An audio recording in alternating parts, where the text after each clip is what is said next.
خوش آمدید۔ بسم اللہ الرحمن الرحیم۔ السلام علیکم جماعت ہفتم۔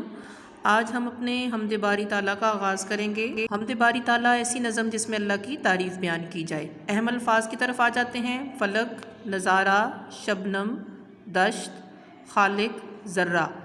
اس کے بعد اپنی نظم کا آغاز کرتے ہیں۔ خدائی کے مالک، دو عالم کے مولا، تیری ذات عالی، تیری شان یکتا، تیرا ذکر بالا، تیرا حسن اعلیٰ، صفت تیری رب تبارک و تعالیٰ، تیرا نور جلوہ فگن چاندنی میں، ستاروں میں خورشید کی روشنی میں، زمیں کا حسین فرش تو نے بنایا، سکون بخش عالم یہ سبزہ اگایا، درختوں سے زینت زمیں کو عطا کی، حسین بیل بوٹوں سے رونق بڑھائی، یہ جھاڑا، یہ گرمی، یہ بارش کا موسم، یہ سورج کی کرنیں، یہ تاروں کی چمچم۔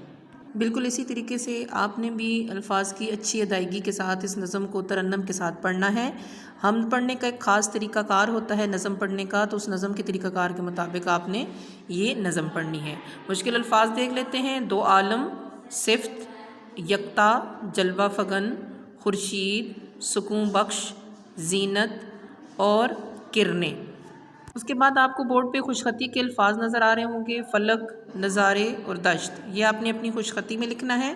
سب سے پہلے آپ نے ٹائٹل پیج تیار کر کے حمد کی تعریف لکھنی ہے، اور اس کے بعد آپ نے پھر یہ خوش خطی جو ہے وہ بہت اچھے طریقے سے قواعد کے ساتھ لکھنی ہے۔